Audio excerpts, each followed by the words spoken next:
talk towards the week coming up. And this one is in one that we've actually talked about quite a bit with different guests and whatnot. Well, not quite a bit, but it was mentioned. It's NBEV, which is a stock that has made a move in the last week, and a lot of traders have been talking about it. I don't know if you've checked this one out or not, but here we go. So let's take a look at the chart of NBEV. See that it's had quite the pop.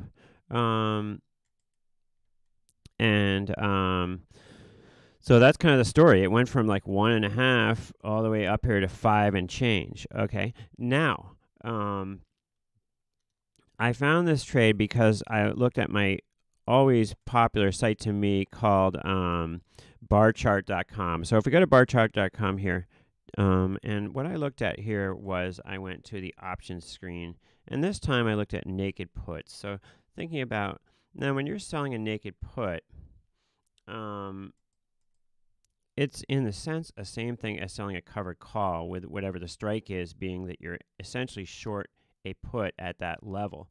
And so this is telling us which naked puts have the highest volatilities out there. And so I came across this one in NBEV. It was actually the first one on the list here, 73% break even. So, and it shows here the put, and it even gives you the break even point, 355. And we talked a little bit about this strategy in the last interview with Dr. Duru, which it may not have been released yet, but probably to sell a stock at a particular price.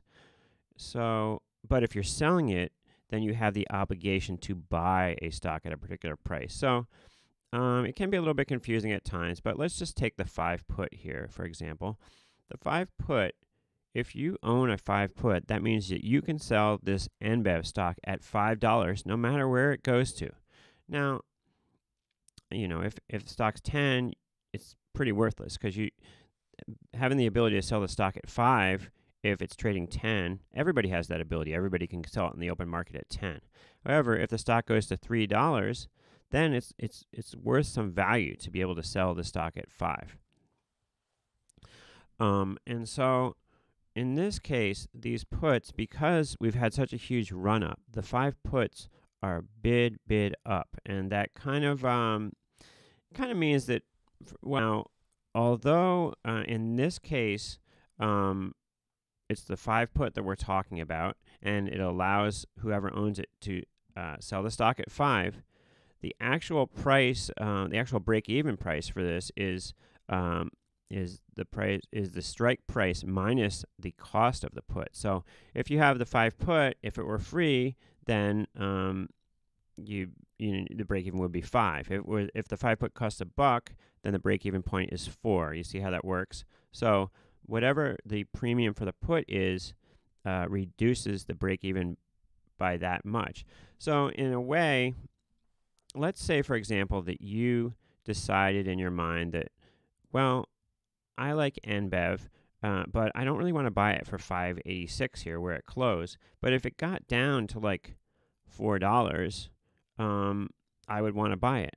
Well, what you could do is you could keep selling these 5 puts, and if you sold the 5 put for $1, then essentially, if the stock expired below $5, and you were short the put, then the stock would get put to you, as they say. You can use a put as a verb also, and you would actually own 100 shares for each put you sold. So in this case, the 5 put in October is selling for around $1.50. Okay, so if we pull up the option screen, October,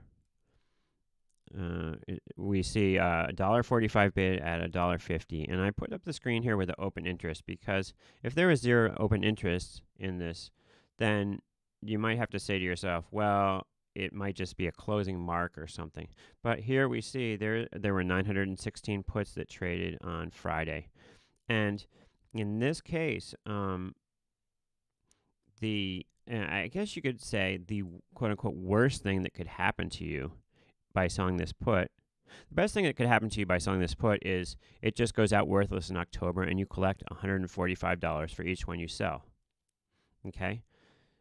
See where I got that number? The put premium is $145. So for each one you sell, you collect $145. And the quote-unquote worst-case scenario, which you might even think was good if you really like the stock, but let's say you're just indifferent to the stock. The worst-case scenario is that you would end up effectively buying the stock for $5, which is the strike price, minus the premium. So 5 minus 145. So 5 minus 4 is 1. 5 minus 145 would be 355. So when you sell the 5 put for $1.45, in your mind you could think that that means worst case scenario, I'm buying this stock for $3.55. Now you could say, well, it might go right back down to 2, and that would be a terrible buy. But where we are right here, it seems like a reasonable bet that this will be above 355 when the puts expire. But you have to think in your mind, why is somebody buying these puts? Is somebody just handing me free money? Well, the chances are someone's not just handing you free money if they're paying so much for these puts. But there's different reasons that they could be buying these puts. And one reason is they may be purchasing a bunch of shares of stock right here, but they kind of want to be stopped out if it does crash down. So while they're buying a ton of shares, they also put a little bit of money back into buying some of these puts. Another way might be that maybe they bought a lot of stock around 3 and now it's rallied up here and they want to hedge a little bit, but that doesn't even seem to make sense. But my point with exploring some different options here is that it's not necessarily that these people are buying these puts because they know, quote unquote, know something that it's going to crash right back down. A, and B, if you just sell these puts, it can be a perfectly good strategy just to sell the October 5 puts for $145, and that's your whole play, and you just wait it out through October expiration, and you see either you collect some money if the stock's above 5, or you're going to own the stock effectively at $355 if it's below 5.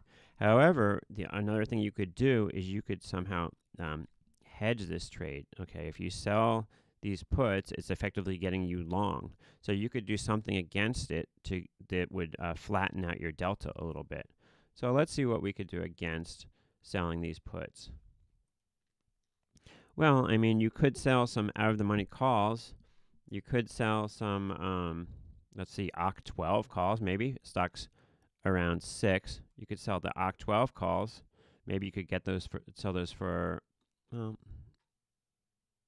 I guess maybe the 10 calls. The 10 calls you could sell for $1, right? So that would give your break-even points. Well, not really break-even, but you're either buying the stock. Let's put it this way. If the stock crashes down and you've sold some of these OCT10 calls for $1, then all of a sudden your break-even in the stock is actually down to $255. So if you were to put this trade on, sell the OCT5 puts and sell the OCT10 calls, okay, so your risk is stock blasts through 10, but because you've sold these puts, you've got some more running room. You sold them for $1.45. So $1.45 plus the $1 you sold the calls is $2.45. So your break even is 10 plus both of these premiums, which would be $12.45 on the upside. And your downside, your break even would be $2.55. So that sounds like some fat premium to sell and pretty decent trade.